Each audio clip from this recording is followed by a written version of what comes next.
তো উমর রাদিয়াল্লাহু তাআলা আনহুর যখন ৩৬ লক্ষ মুরাব্বা মাইল যার পায়ের নিচে ৪ মহাদেশের যিনি রাজা আমিরুল মুমিনিন, কয় মহাদেশ? ৪ মহাদেশ। তখন ৪ মহাদেশই ছিল, এশিয়া, আফ্রিকা, ইউরোপ, রাশিয়া, ৪টা তার পায়ের নিচে। পারস্য স্বাধীন হয়ে গেছে, রোম স্বাধীন হয়ে গেছে।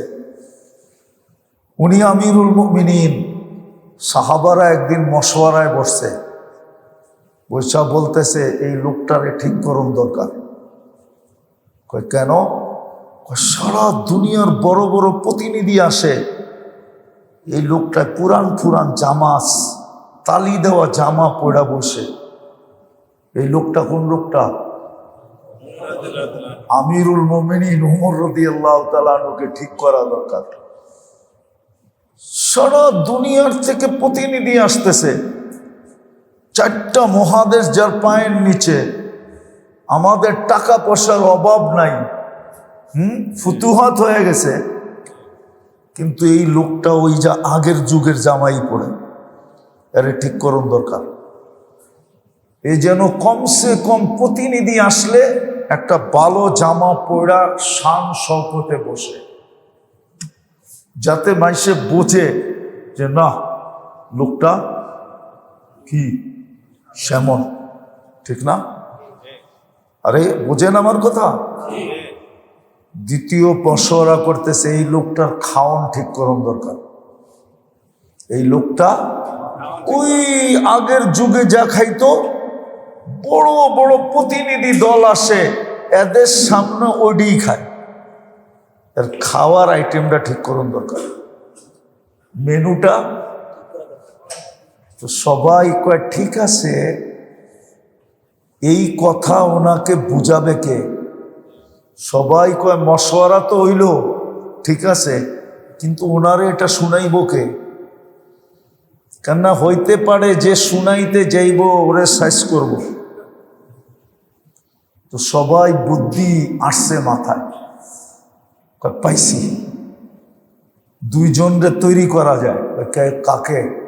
ওনার মেয়ে উম্মাহাতুল মুমিনিন হাফসা রাদিয়াল্লাহু তাআলা আনহাকে। হাফসা, আরেকজন আম্মাজান আয়েশা রাদিয়াল্লাহু তাআলা আনহাকে। কেননা এই 2 জনের কথা উনি ফলাইতে পারবেন না। একজন তো মেয়ে, আরেকজন হলেন আবু বকর সিদ্দিক রাদিয়াল্লাহু তাআলা আনহুর মেয়ে, আর হুজুর ইসলামের সবচেয়ে প্রিয় স্ত্রী, যার ঘরের ভিতরে উনি এখনো শুয়ে আছেন। যে এই রায় দিছে, সবাই ওর কপালে চুমা দিছে, ওরে ও তুই একটা রায় দিছস। হ্যাঁ, এই 2 জনরে তৈরি করা যায়। তো সবাই যায় 2 জনরে তৈরি করছে। আম্মা যান আপনারা যদি বলেন তাইলে রাখতে পারে কথা। তো 2 জন ভয়ে ভয়ে গেছে, যে বলছে, জিজ্ঞেস করছে কেন আসলা? বলছে একটা কথা বলতে আসছি, যদি অভয় দেন। কি অভয় দেন? তাইলে বলবো, আর নাইলে বলবো না, চলে যাব। ওনার মেয়েও বলতেছে, আম্মাজান আয়েশা রাদিয়াল্লাহু তাআলা আনহাও বলতেছে। তো বলছে অভয় দিলাম, বলো। তো বললেন যে বড় বড় উফুদ আসতেছে, প্রতিনিধি দল সারা দুনিয়ার থেকে, সম্ভ্রান্ত সম্ভ্রান্ত প্রতিনিধি দল আসতেছে। আমরা বেশি কিছু বলবো না, আপনি যদি একটু কাপড়টা চেঞ্জ করতেন। বলছে তারপর? তো বলছে ও যখন এই 2 জনরে পাঠাইতেছেন, তা আলী রাদিয়াল্লাহু তাআলা আনহু বলতেছে পাঠাইতেছে তো বটে, আমার মনে হয় মানব না। আমার মনে হয় মানবে না। কেননা আমি চিনি, আমি চিনি, আর শুধু চিনি না, আমি জানি। আল্লাহর রসুল যখনই বলতেন আনা আবু বকর, তো উমরকে সাথে মিলাই বলতেন আনা আবু বকর ও উমর, আনা আবু বকর ও উমর, আনা আবু বকর ওয়া ওমর, এই তিনটা নাম একসাথে বলতেন। বিদায়ে এই কথায় আমার বুঝে আসছে উনি মানবে না না না। আম্মাজানরা যখন যা বলছে কাপড়টা চেঞ্জ করেন, যুক্তি ছিল সম্ভ্রান্ত লোকেরা আসে, আপনি সিরা ফারা কাপড় গায়ে দিয়ে বসে থাকেন, আমিরুল মুমিনিন, চার মহাদেশের আপনি আমিরুল মুমিনিন। বলছে দ্বিতীয়টা, খানার মেনুটা একটু চেঞ্জ করেন। কি খানার মেনুটা একটু চেঞ্জ করেন। তোমাদের কথা শেষ? শেষ। তো বলতেছে নিজের মেয়ের হাফসা, তুমি তো আল্লাহ রসুলের স্ত্রী ছিলা, ঠিক না? বলছে হ্যাঁ। বলছে তোমার ঘরে আল্লাহ রসুলের বিছনা কিরকম ছিল তোমার কি মনে নেই? একদিন তুমি যেই বিছনাটা আল্লাহ রসুলের জন্য ডেলি বিছাইতে, ফাজাইলের কিতাবে আছে, একদিন তুমি 4 বাস করে দিছিলা। সকালে উঠা বলছে হাফসা, আজকে নতুন বিছনা কই থেকে পাইলা? নতুন না, পুরানটাই 2 বাস ছিল, আপনার কষ্ট হয় দেখা 4 বাস করে দিছি। তো বলছে হাফসা, না না না না, আজকে আমার উঠতে কষ্ট হয়েছে, 2 বাজই করে দাও, 2 বাজই করে দিও, 4 বাজ না। বলছে মনে আছে তোমার? বলছে বিলকুল মনে আছে। এরকম 2, 4, 5টা কাহিনী শুনাইছেন যেটা মেয়ের সাথে আল্লাহ রসুলের ঘটছে। তারপরে ধরছে আম্মা জান আয়েশা রাদিয়াল্লাহু তাআলা আনহাকে, আয়েশা তোমার মনে আছে আমরা 3 জন সাথী ছিলাম, একজন আগে চলে গেছে, 2য় জনও ওনার সাথে মিলে গেছে, আমি 3য় রয়ে গেছি। আমি যদি ওনাদের রাস্তার থেকে সরে যাই, কাপড় যদি চেঞ্জ করে দেই, খানার মেনু যদি চেঞ্জ করে দেই, তাহলে আমি তো ওনাদের সাথে মিলতে পারবো না। আমি তো এই 2 জনের সাথে মিলতে চাই। এই জন্য কিতাবে পাওয়া যায় আজান শুনলে আল্লাহওয়ালারা অসুস্থ হয়ে যেত, মসজিদের দিকে যেতে যেতে বেহুশ হয়ে যেত। উঠান কিতাব দেখেন, শরীরে ঘাম জড়তে থাকতো, কাঁপতে থাকতেন। জিজ্ঞাসা করতেন এমন করেন কেন? বলছে আল্লাহ ডাকে, দাঁড়াবো আল্লাহর সামনে, জানি না দাঁড়ানোটা গ্রহণ হবে কি হবে না, যদি বেয়াদবি হয়ে গেল। এই জন্য আল্লাহওয়ালাদের শরীর কাঁপতো, বেহুশ হয়ে যেতেন। নামাজে দাঁড়ায়া চোখের পানি ঝরাইতে থাকতেন। আমাদের ফাজাইলে আমলে আছে, বলছে এতজন মারা গেছে আর কতজন মারবা, কান্না বন্ধ করো। ফাজাইলে আমলের কিতাবে আছে, এতজন মারা গেছে, তোমার কান্না দেখা আর কত কানবা। আবু হানিফা রহমতুল্লাহ আলাইহি 1 আয়াতে 1 রাকাতে 1 আয়াতে 1 রাত্র কাটায় দিছেন। অমতাজুল ইয়াউমা আইয়ুহাল মুজরিমুন পড়তে পড়তে। তো নামাজ ছাড়া বিরাট বড় নাফরমানি, অকল্পনীয় বড় নাফরমানি, কিন্তু বিনা দ্বিধায় ছাড়তেছে। অধিকাংশ মানুষ ছেড়ে দিতেছে,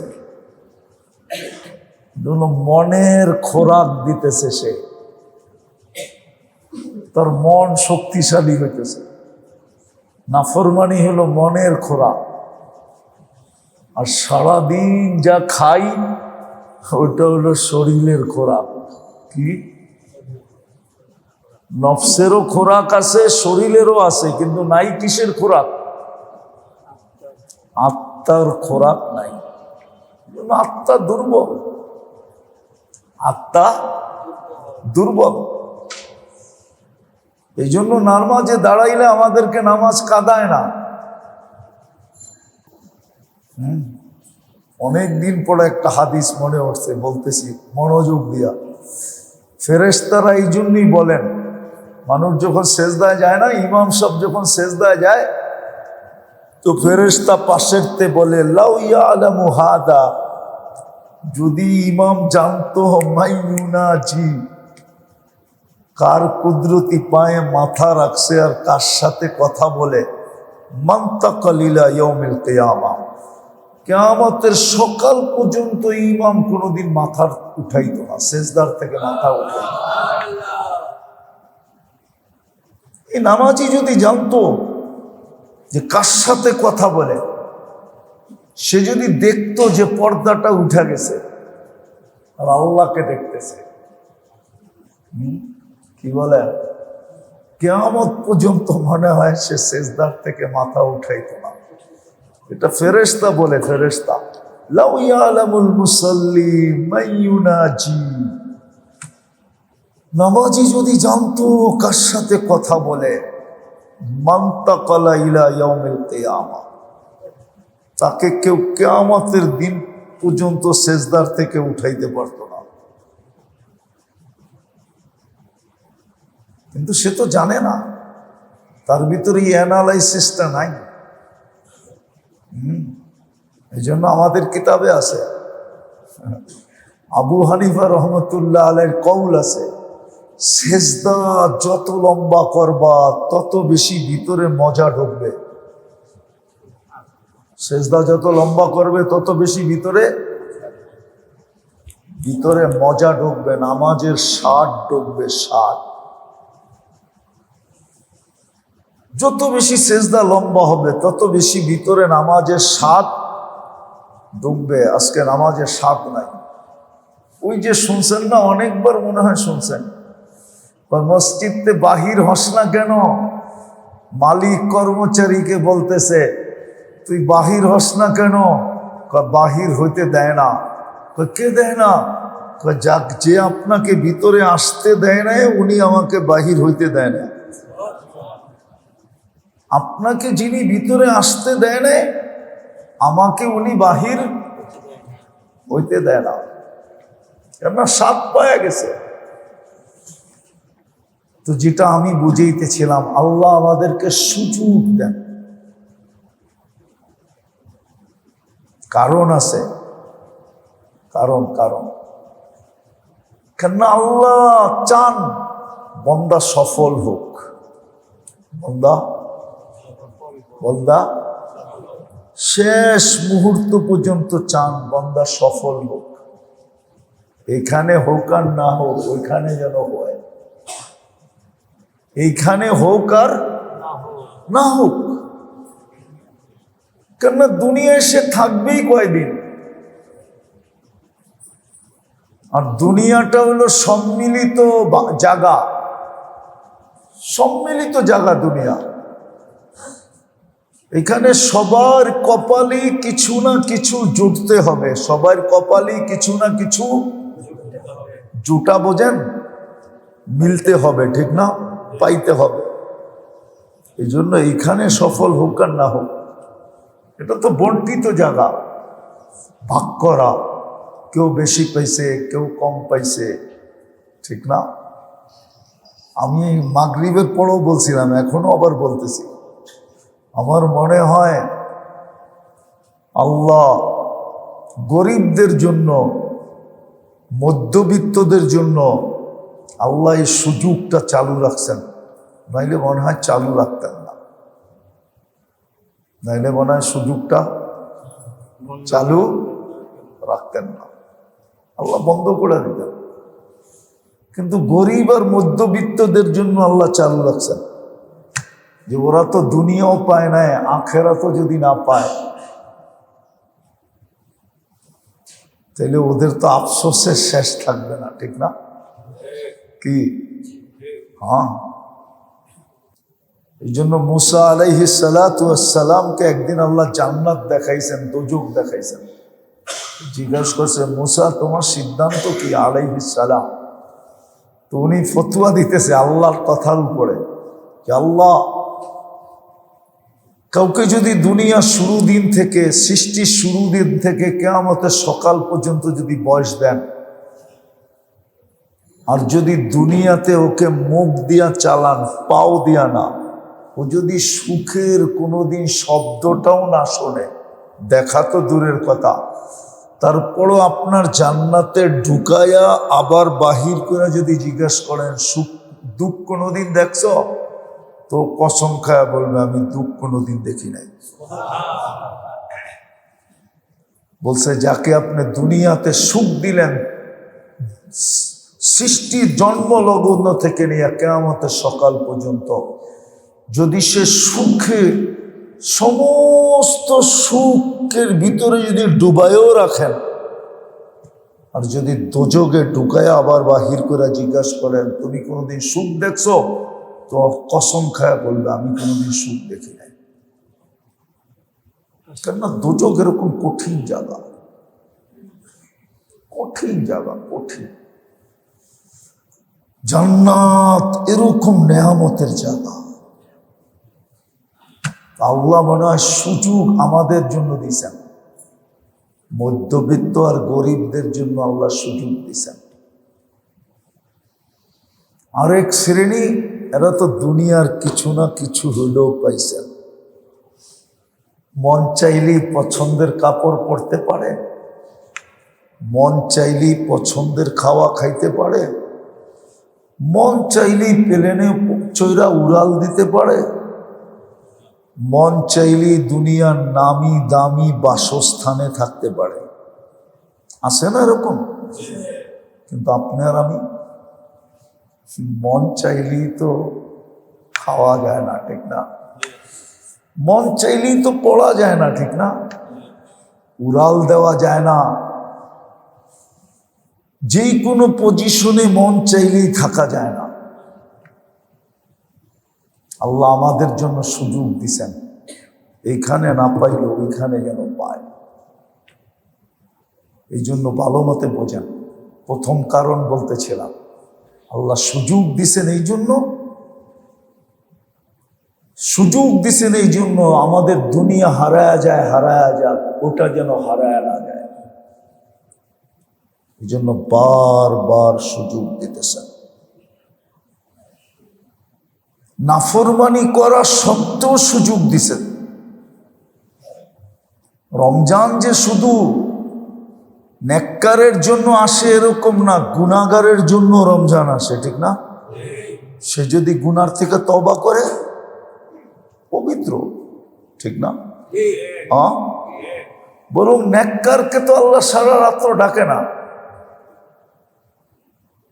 হুজুর আবার মানতে চাইব না, আল্লাহ তো সারা রাত্র নেককারে ডাকে না, আল্লাহ তো সারা রাত্র গুনাহগারকে ডাকে। হাল মিন মুস্তাগফির ফাগফির আলা।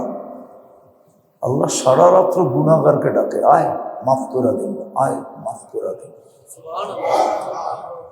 আল্লাহ তো সারা রাত্র গুনাহগারকে ডাকতেছে, গুনাহগারকে মাফ করতে চাইতেছে।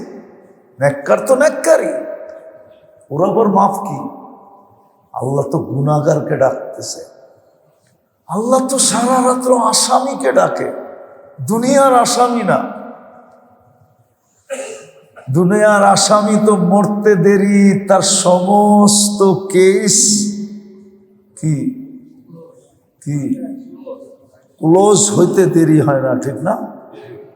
সব কেস কি শেষ। আল্লাহ তো আসামিকে ডাকে, আখেরাতের আসামি, যে আল্লাহর কাছে যে আসামি, আল্লাহর কুদরতি চোখে যে আসামি, তাকে আল্লাহ ডাকতেছে। আয় সারা রাত্র ডাকতেছে। এই যে ডাকা শুরু হয়ে গেছে, 9:30 বেজে গেছে না, রাতে 1/3 অতিবাহিত হয়ে গেছে। 1/3 অতিবাহিত হয়ে গেছে। আজকে ফজরের ওয়াক্ত শুরু হবে 3:42। দেখেন আপনি হিসাব করে, 1/3 চলে গেছে, ডাকতে শুরু করছে। আল্লাহ তো সারা রাত্র আসামিকে ডাকে। যে আল্লাহর কাছে আসার, আল্লাহর কুদরতের চোখে যে আসান। কিন্তু আল্লাহ আমাদেরকে সুযোগ দিতেছেন। কি কি দিতেছেন? সুযোগ দিতেছেন যেন আমি ওইখানে কামিয়াব হই। একটা কথা চিন্তা করেন, সব মানুষকে নিজের কাছে টানে না। টানে? এটা মনে হয় বোঝেন নাই, আমার কথার ইঙ্গিত বোঝেন নাই। সব মানুষ সবাইকে কি করে না? কাছে কাছে টানে না। আচ্ছা, একটা বাঙ্গা উদাহরণ দেই, মিডিয়ায় কথা চলে যাবে বোঝানোর জন্য। প্রধানমন্ত্রী কি সবাইকে নিজের উপদেষ্টা বানায়? বাংলাদেশে কি শিক্ষিত লোকের অভাব? জ্ঞানী গুণীর অভাব? কি অভাব? কিন্তু সবাইকে উপদেষ্টা বানায়। উপদেষ্টা মানে কি? প্রধানমন্ত্রীর পার্সোনাল উপদেষ্টা, ঠিক না? তো বোঝা গেল সবাইকে কাছে করে না, ঠিক না? সবাইকে কাছে করে না। মানুষ সবাইকে নিজের কাছে করে না, কিন্তু আল্লাহ সবাইকে নিজের কাছে করতে চায়।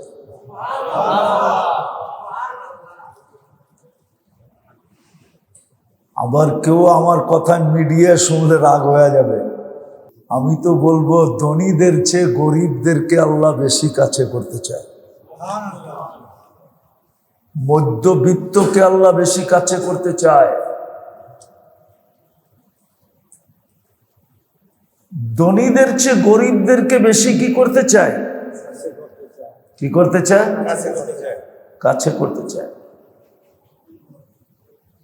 আর এটার প্রমাণও আছে, প্রমাণও আছে, প্রমাণও আছে। হাদিসে কোরআনে এটার প্রমাণ আছে যে আল্লাহ গরিবদেরকে সবচেয়ে বেশি কাছে করতে চান, মধ্যবিত্তদেরকে আল্লাহ বেশি কাছে করতে চান। সবাইকে আল্লাহ কাছে করতে চান, এই জন্যই বারবার সুযোগ দেন, বারবার যেটা আমার কাছে হোক, এটা আমার কাছে হোক। কোরআনে আছে।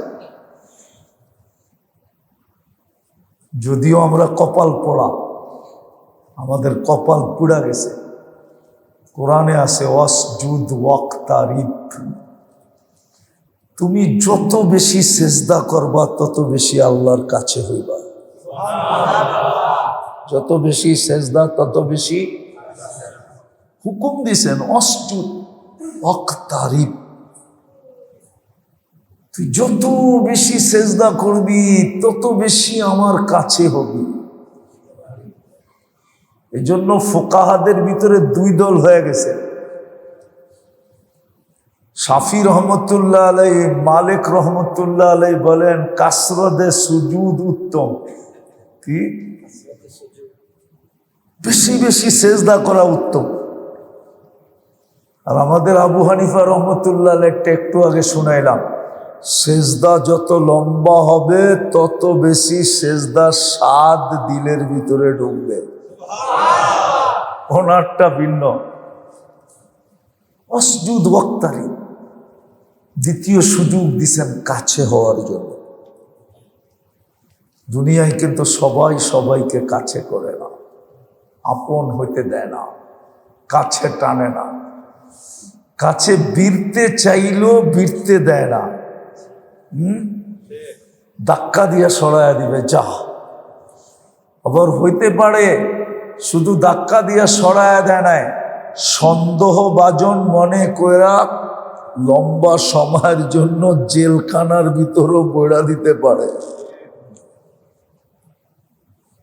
ঠিক না? বুঝেন তো? আল্লাহ এরকম না। আল্লাহ সুযোগ দিতেছে আমাদেরকে কাছে করার জন্য, যেন আমরা সবাই আল্লাহর কাছে কাছে হই, কাছে কাছে কাছে হই। আর কাছে হইলে কি হবে এটাও আল্লাহ বলে দিছে, কাছে হইলে কি হবে। যে যত কাছে হবে তে তত বেশি আল্লাহর থেকে উপকৃত হবে। আল্লাহর থেকে, আল্লাহর কুওয়াত থেকে, আল্লাহর কুদরত থেকে, আল্লাহর খাজিনা থেকে। হ্যাঁ, আজকে হয়তো নাও হইতে পারে, এই জন্য মনে উঠলো বলতেছি। আমরা ভাবি এত দোয়া করি, কবুল তো হয় না, ঠিক না? কি ফলাফল দেখেন? মন কি বলে? মনে হয় কবুল হয় না, ঠিক না? না না না, মোমেন মুসলমানের কোনো দোয়া রদ হয় না।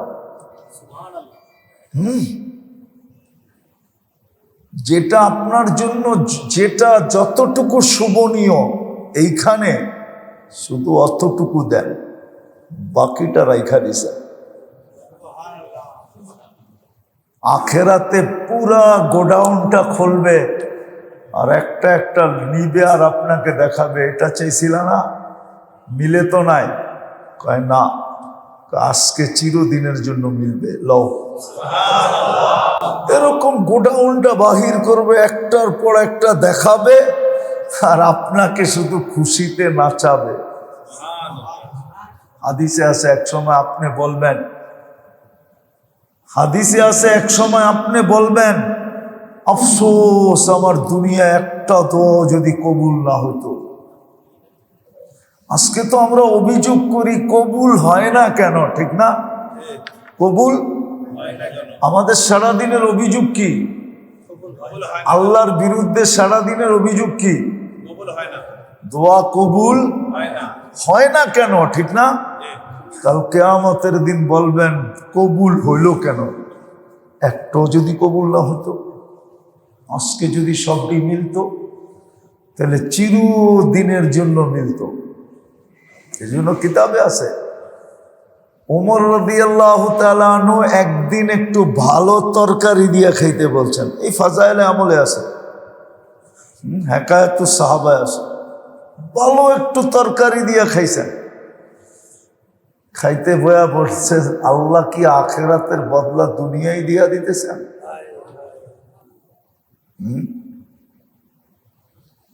আর একটা মজার কাহিনী শুনলে, মন দিয়া শুনলে দিলে লাগবে। তো ওমর রাদিয়াল্লাহু তাআলা আনহুর যখন ৩৬ লক্ষ মুরাব্বা মাইল যার পায়ের নিচে ৪ মহাদেশের যিনি রাজা, আমিরুল মুমিনিন। কয় মহাদেশ? ৪ মহাদেশ। তখন ৪ মহাদেশই ছিল, এশিয়া, আফ্রিকা, ইউরোপ, রাশিয়া।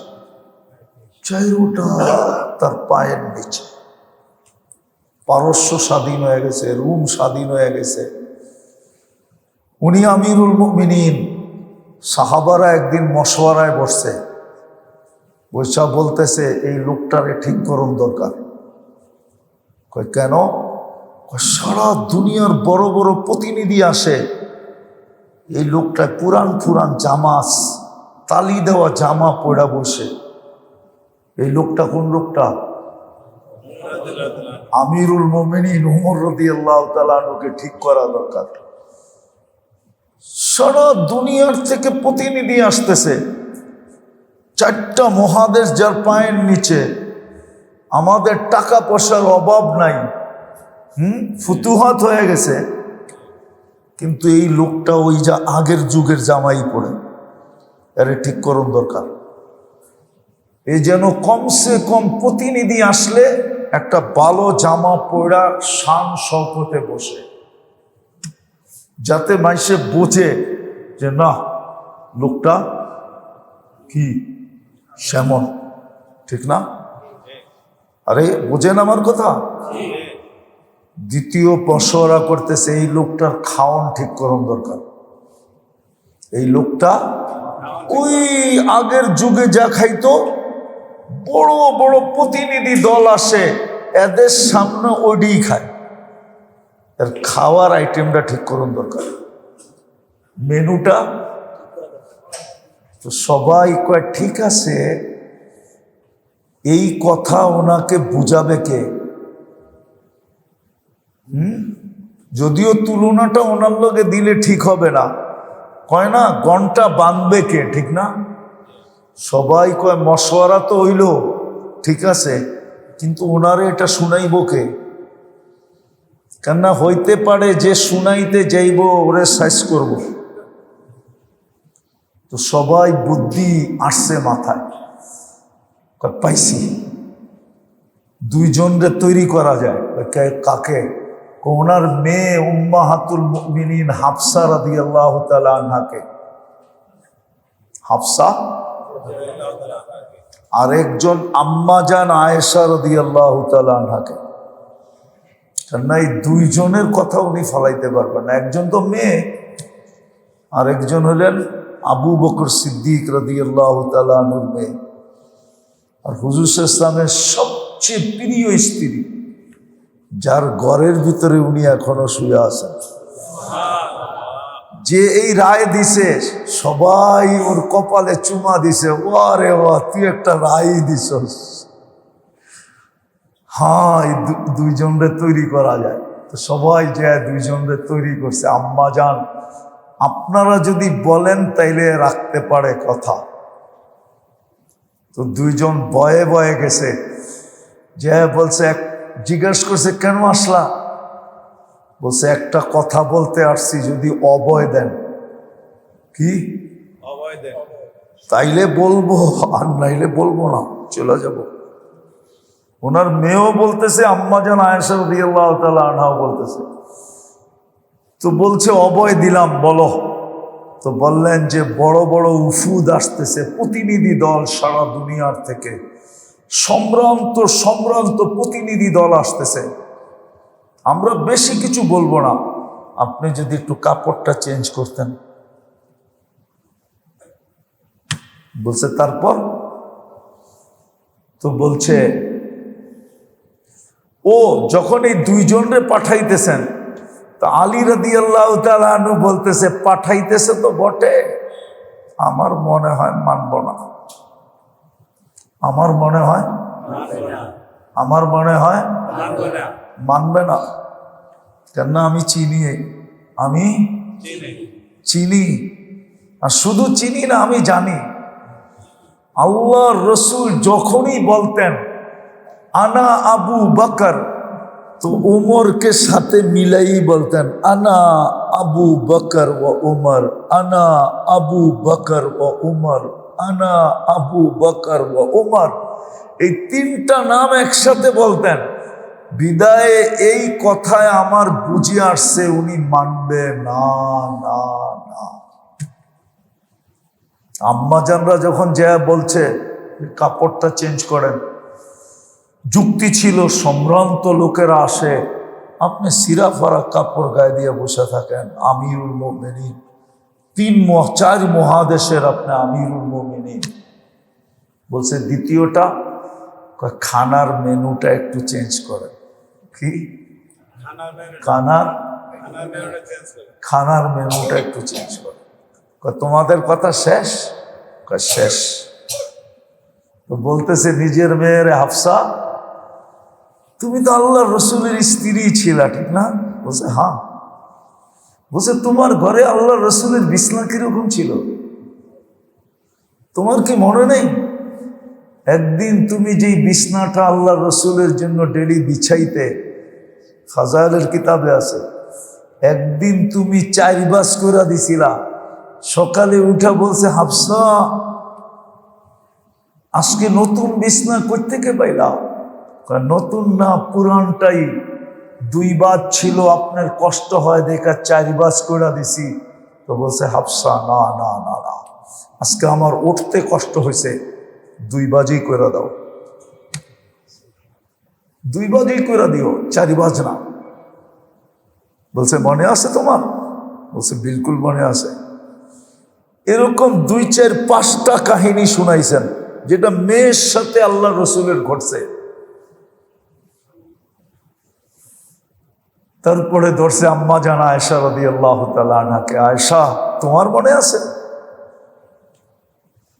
আমরা 3 জন সাথী ছিলাম, একজন আগে চলে গেছে, দ্বিতীয় জনও ওনার সাথে মিলে গেছে, আমি তৃতীয় রয়ে গেছি।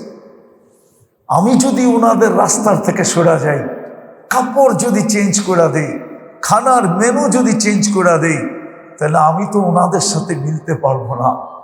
আমি তো এই 2 জনের সাথে মিলতে চাই। মেরে দোস্ত, বুঝার বিষয়। তো যেটা বলতেছিলাম, আল্লাহ আমাদেরকে সুযোগ দিতেছেন। প্রথম কারণ, কামিয়াব যেন কি হই, ওইখানে যেন কামিয়াব। দ্বিতীয় কারণ, আল্লাহর যেন কাছে হই, আল্লাহর যেন আল্লাহর যেন আপনজন হই। হাদিসে আছে, ইন্না লিল্লাহি খাওয়াস, আল্লাহর কিছু পার্সোনাল ব্যক্তিত্ব আছে, আল্লাহর কাছে কিছু পার্সোনাল ব্যক্তি আছে যারা আল্লাহর খাওয়াস বলে। আল্লাহর কাছে যেন হই, আর কাছে যে হয় সে সবচেয়ে বেশি কি হয়, উপকৃত হয়। কাছে যে হয় যত বেশি, সে তত বেশি কি হয়, উপকৃত হয়। আজকে হই আর না হই, কালকে যেন হই, কসম খোদা। শুক্রবারে আল্লাহ দাওয়াত সওয়াবি সবাইকে খাওয়াবে, সবাইকে খাওয়াবে। কিন্তু দাওয়াত যখন আল্লাহ শুক্রবারে খাওয়াবে, সবাইকে একভাবে বসাবে না। কিন্তু ওইখানে কেউ মনে করবে না যে ও কাছে বসছে আমি দূরে বসছি, এরকম মন করবে না, মনে করবে না। সবাই মনে করবে আমি আল্লাহর কাছে বসে আছি। কিন্তু ওইখানেও আল্লাহ সিরিয়াল মতে বসাবে। কাছের মানুষগুলাকে ওইখানেও কাছে বসাবে, প্রতি শুক্রবারে ডাইকা ডাইকা নিয়ে কাছে বসাবে।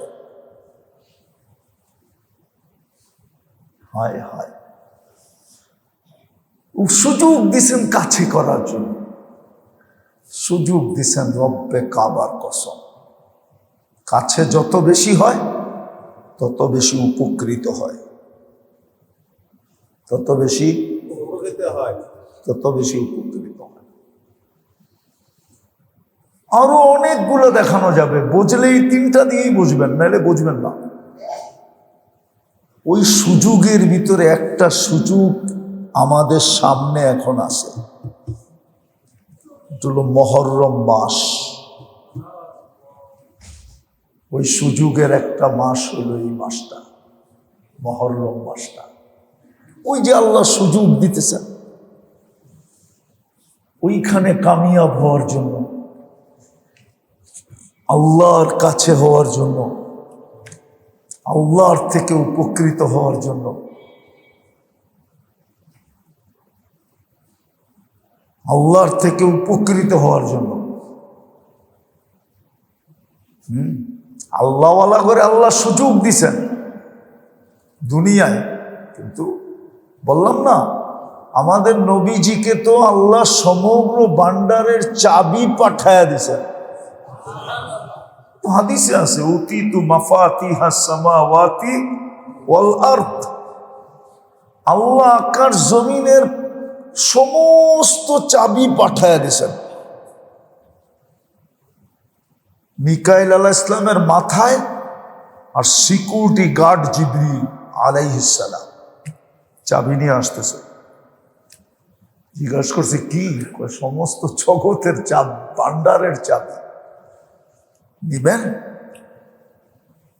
নিবেন? নিব না। আরে আল্লাহ পাঠাইছে, নিবেন না? অথচ আরেক নবীর কাহিনী বলবো।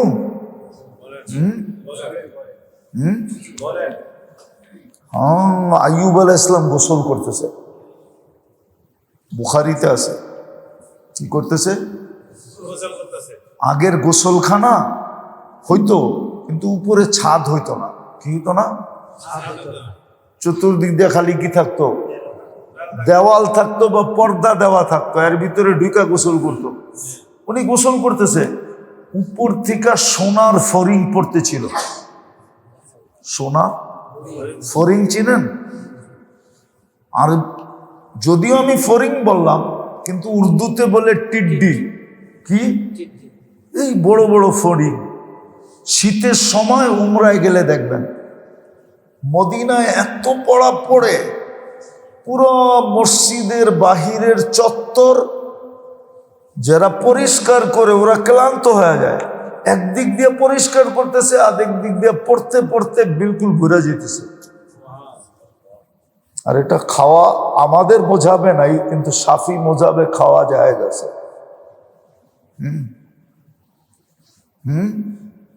বাজু ছাও চিনেন? বাজু ছাও চিনেন?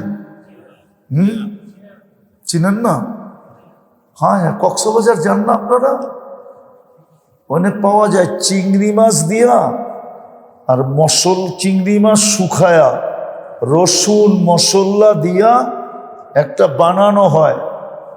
ওটা কি যেরকম আচার খান না, এরকম গরম ভাতের সাথে মিলায়া মিলায়া ওটা দিয়ে খাইলে অনেক মজা হয়। উর্দুওয়ালারা এটারে বাজু ছাউ বলো। কি? বালা চাউল। হ্যাঁ, চিনেন? টিড্ডি এরকম মজা, আরবরা খায়। তো সোনার ফরিং পড়তেছিল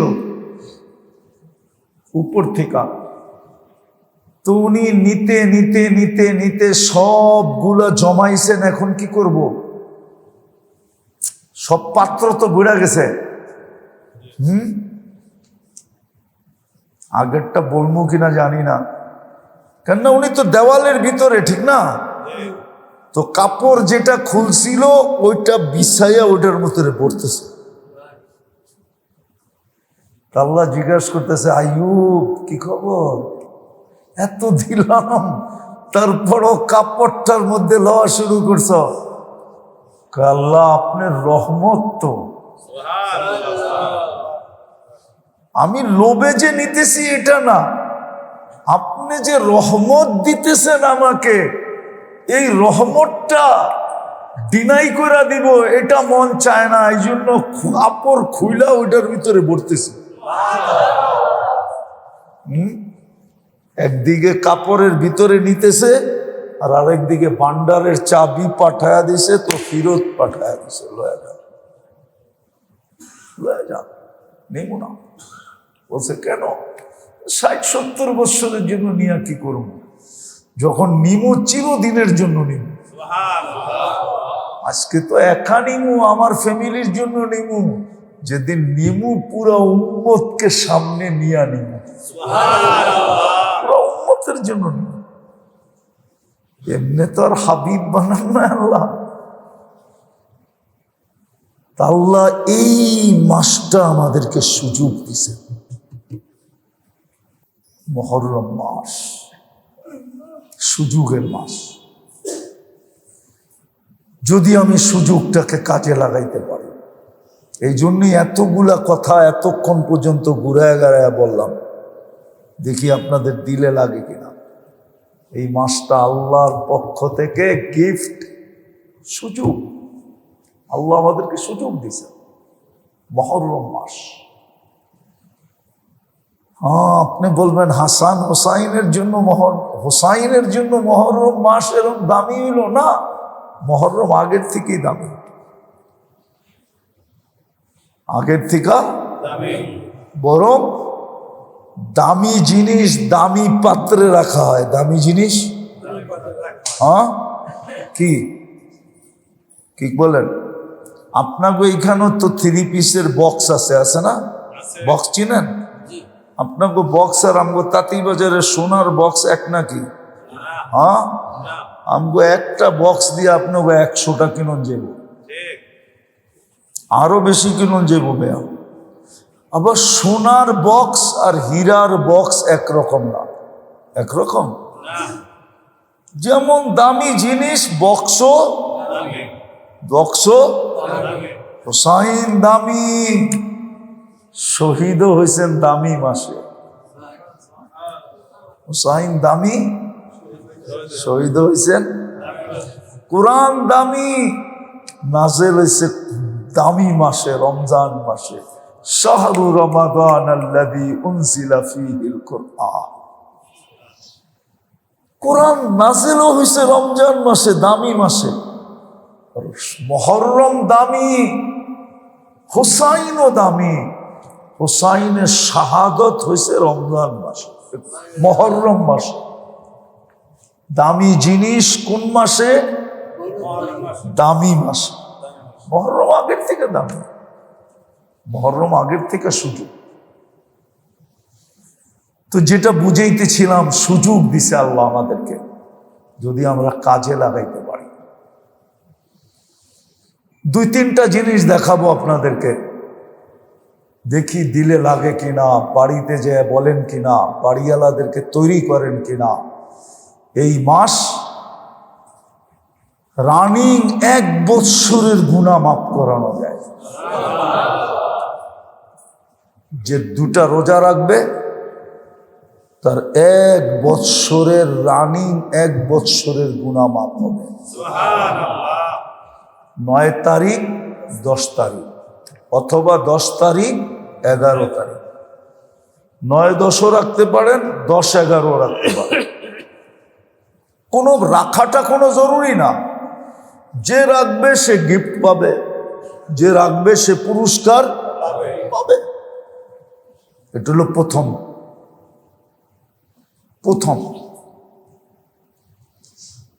দ্বিতীয় হলো এই মাসের ভিতরে বড় বড় গুনাহ মাফ হয়েছে। আল্লাহ বড় বড় গুনাহ মাফ করে দিয়েছে।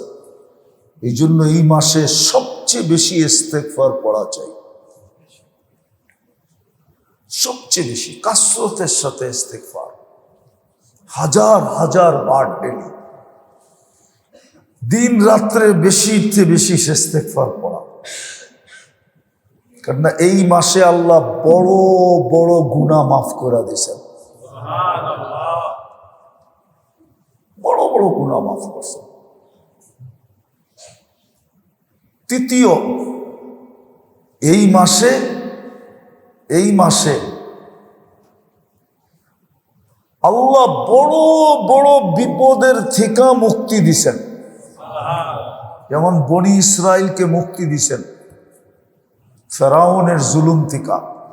এই জন্যই মুসা আলাইহিস সালাম মুহররমে রোজা রাখতেন 10 তারিখে। 10 তারিখে মুক্তি দিছেন, 10 তারিখে রোজা রাখতেন। আমরা 2টা রাখি এই জন্য যে ওদের বিরোধিতা করতে যায়, নাইলে রোজা কিন্তু একটাই। কয়টাই? কিন্তু আমরা বিরোধিতা করতে যায় কি করি? আমরা 2টা রাখি। কয়টা? 2টা। আল্লাহ রসুল বলছে আমরা বেশি হকদার। খালিফুল ইহুদ, ইহুদিরা এই দিন রোজা রাখে 10ই মুহররম। বলছে ইহুদিদের বিরোধিতা করো, ওরা 1টা রাখে, তোমরা 2টা রাখো। ওরা কয়টা রাখে? তোমরা 2টা রাখো। খালিফুল ইহুদ, ইহুদিদের বিরোধিতা করো। তো প্রথম তো রোজা রাখবে 2টা, দ্বিতীয় বেশি বেশি, তৃতীয় বড় বড় বিপদ থেকে আল্লাহ মুক্তি দিছেন। বিদায় এই মাসে বিপদ থেকে মুক্তির জন্য আল্লাহর কাছে বেশি বেশি দোয়া করা উচিত। আপনার যদি জীবনে কোনো বিপদ থাকে তাহলে খুব বেশি বেশি দোয়া করেন, ইনশাআল্লাহ গ্যারান্টি আছে, ইঙ্গিত আছে, এই মাসে আল্লাহ মুক্তি দিয়ে দিবে। চতুর্থ, আপনার প্রয়োজন যত আছে এই মাসে আল্লাহর কাছে সব লেখা পাঠাইতে থাকেন দোয়ার মাধ্যমে। প্রয়োজন বলেন, আল্লাহ এটা প্রয়োজন, এটা প্রয়োজন, সব আল্লাহর কাছে বলতে থাকেন এই মাসে। হাজারো প্রয়োজন এই মাসে মেটানো হয়েছে, প্রয়োজন ছিল এই মাসে মিটাইয়া দিছে। মুহররম মাসেই কিন্তু দুনিয়া ধ্বংস হবে। যা কই লম্বা ইতিহাসের দিকে গেলাম না, শর্ট আমি পছন্দ করি, এই জন্য শর্টেই বললাম। পঞ্চম পঞ্চম পঞ্চম আপনি ইচ্ছা করলে এই মাসে আগামী 1 বৎসরের বরকত নিয়ে নিতে পারে। কয়দিনের বরকত? সামনের 1 বৎসরের বরকত। বলবেন পদ্ধতি? আল্লাহ রসুল বলছে, হাদিসে আছে, আশুরার দিন 10 তারিখে, মুহররমের 10 তারিখে, যেটাকে আশুরা বলে, ওই দিন নিজের সমর্থ অনুযায়ী, সাধ্য অনুযায়ী, সমর্থ অনুযায়ী, পকেটের ওজন অনুযায়ী, পকেটের ওজন বোঝেন? কি কি বাড়ি কোন দিকে? যেই দিকে দিবেন ওই দিকেই বাড়ি হইব, মনে হয় বোঝেন নাই, এটা গ্রাম্য কথা আর কি। বাড়ি কোন দিকে? যেই দিকে দিবেন ওই দিকে বাড়ি হবে, মানে যেই পকেটে আপনি দিবেন ওই পকেটেই বাড়ি হবে, ঠিক না? আপনার পকেটের দিকে তাকায় যতটুকু সমর্থ আছে, আশুরার দিন পরিবার পরিজনের উপরে খরচ করেন, আহলো ইয়ালের উপরে খরচ করেন, গরিব মিসকিনের উপরে খরচ করেন, মুহতাজের উপরে খরচ করেন। ইনশাআল্লাহ আপনি 1 বৎসরের বরকত পাবেন, অ্যাডভান্স পাবেন। কি আমরা কই না বরকত নাই, বরকত নাই, বরকত নাই, বরকত কই থেকে পাবেন? আপনি তো বরকত আনার পদ্ধতি জানেন না, আপনি কোথা থেকে বরকত পাবেন? আপনি টানা হাসরায় চলবেন না তো কি বল, আপনি তো বরকত পাইবেন না, বরকত কোথা থেকে পাইবেন? বরকত পাইতে হইলে বরকতের রাস্তায় হাঁটতে হবে। বরকতের রাস্তা হইল এটা, যেটা বুঝাইতেছিলাম। পঞ্চম সর্বশেষ, 1 বৎসরের বরকতের রাস্তা আপনি খোলায় ফেলতে পারেন যদি আপনি আশুরার দিন, যেই দিন আশুরা হবে, ওই দিন আহলো ইয়ালের উপরে, পরিবার পরিজনের উপরে আপনার জেবের দিকে তাকায়া, জেবের এবিলিটি দেখা, সমর্থ দেখা, হ্যাঁ, পরিবার পরিজনের উপরে খরচ করলেন, গরিব মিসকিনের উপরে খরচ করলেন, অনাথ এদের উপরে খরচ করলেন, তাইলে ইনশাআল্লাহ 1 বৎসরের অগ্রিম বরকত আপনি পাবেন। মনে থাকবো? এটা সুযোগ, মুহররম সুযোগ আমাদের জন্য। আল্লাহ মুহররম মাস আমাদের জন্য সুযোগ হিসাবে নিয়ে আসছে। মুহররম, তারপরেই আসবে সফর। মুহররম যদি মুহররমের মতো কাটাইতে পারেন, তাহলে সফর থেকে আপনার সফর শুরু হবে। সফর থেকে সফর বোঝেন? আপনি উর্দু জগতে উঠতে থাকবেন ইনশাআল্লাহ, উড়বেন উড়বেন উড়বেন উড়বেন, ইনশাআল্লাহ আল্লাহ পর্যন্ত যে পৌঁছবেন। মনে থাকবো তো? আল্লাহ আমাদেরকে বুঝার তৌফিক দান করুন, আমাদেরকে বুঝার, আমল করার দান করুন, দিলের ভিতরে কাথার তৌফিক দান করুন।